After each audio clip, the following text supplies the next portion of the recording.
Hello and welcome to Tavern Chat, the daily cast. So, one of our listeners sent me this link to an article at comicbook.com. Now, it's from last April. It's from April 25th, 2020. So, it's dated, but I hadn't seen these numbers, so they're not severely dated in that case. If anything, they might skew even more. 40% of Dungeons and Dragons players are 25 or younger. And that was apparently released last April, which is the Coast release of statistics about the D&D player base, revealing that its core player group was much younger than expected. And you know what? Okay, but here's the interesting part to me. Only 11% of the gaming base for D&D, not role-playing games in general, but D&D, is 40 years or older. Unsurprisingly, the game has experienced massive growth over the last few years, with an estimated 40 million players. 39% identify as female. So that's about roughly 16 million. Now, how many of those players are 40 and older? Roughly 4.4 million. So, what does that mean to us as, I don't know, old school gamers, right? I think that there's an untapped audience that we really should be looking to find. So, why would it be that older gamers are not playing 5e? Probably because a lot of them are more attracted to games like OSR games. Why is it that this huge chunk is 25 and younger? Well, it's not as huge as you think it is, because that means 26 to 39 is 49%, right? 89% of your 5th edition player base is under 40. So you have two things to think about now when you are creating product.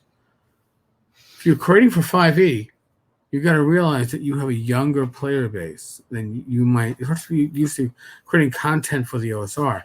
And maybe you need to refocus some of your efforts to address content that would be interesting to a younger demographic.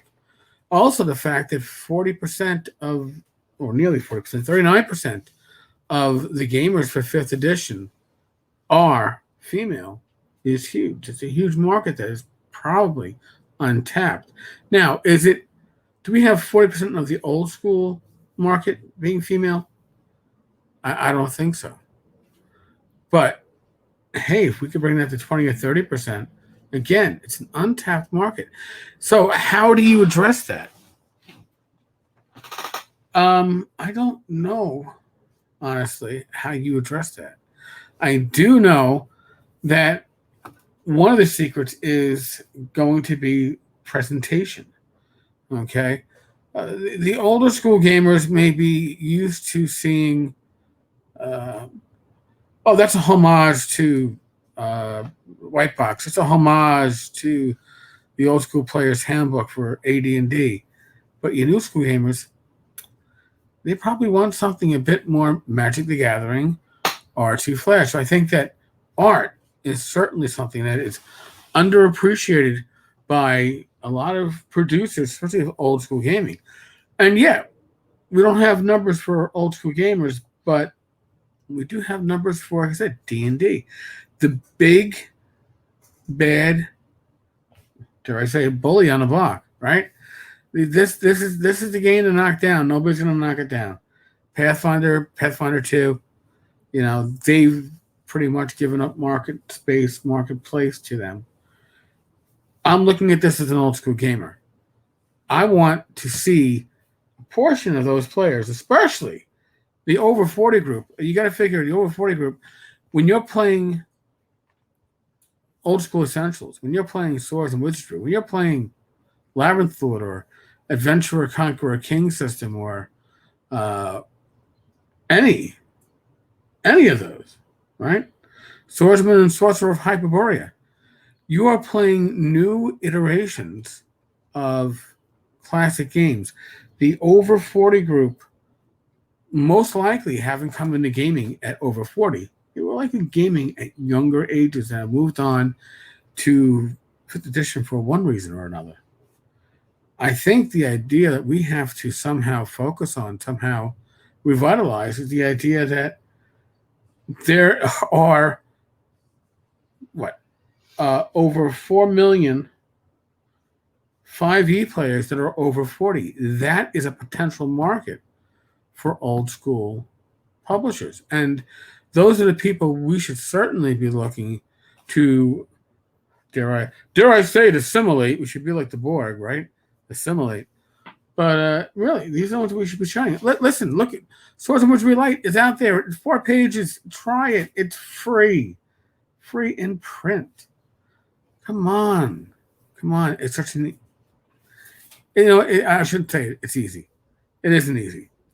Growing the old school market is not easy. The old school player base is not easy. But the potential players are there. And if we tapped 10% of the over 40 D&D base, right? That would be over 400,000 potential players for old school gaming.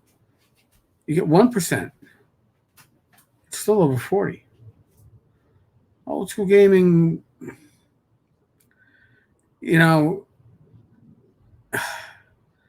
live or die whether or not it can grow with D&D. It doesn't have to match D&D's numbers, but it certainly has to recognize the demographics of D&D and market to some of those demographics. We got to stop thinking about, old school is it's special. Fuck that. If you want this stuff to be viable 10 years from now, 20 years from now, we have to bring new blood in. I'd love to see how do we bring in those under 25, because that'll be the next generation of old school gamers. I'd like to see somebody figure out how to get 1% of them in. Okay, 1% of them would still be like 160,000. I don't know what the market is for old school gaming. It is definitely strong and loyal, but it's not huge. Okay, it's drops in the pond when it comes to D&D 5e. I'd love to hear your ideas on this. Now, if you're listening on Anchor, you can definitely leave voicemail via Anchor. If you're listening on YouTube or another podcast server, the voicemail is 347-509-5168, 347-509-5168. Tomorrow, I will probably start catching up on the voicemails and similar that I have neglected post-con. I'm still in this post-con recovery mode. I don't think my cold sounds as bad as it did the last couple of days, but every once in a while I get the sound of somebody who smokes 3 packs a day. And then I cough up a hairball and I'm pretty good. Folks, we are still in the midst of the world of the pandemic. I ask all of you, I beg all of you, use your common sense to keep yourself healthy and safe. You can't keep others healthy and safe. You can't help others if you yourself aren't healthy and safe. Be safe, be well. God bless you all. Knock on wood. I'll be back tomorrow. Oh, yeah, and roll your dice for a little while. But tomorrow's Monday. I might try one of those live premieres one of these days where I record it, but then I premiere it live and watch it with you and let you all comment. But we'll figure out how that goes. I'm not 100% sure. Oh, and I forgot to post on the blog yesterday, so somebody beat me with a wet noodle. Yep. I've missed it twice this year. I was doing so good for years. Too many distractions. Last night was literally talking a lot of workshop shit stuff. Stuff is being worked on, folks. It's always good to know. All right. On that note, I'm out of here.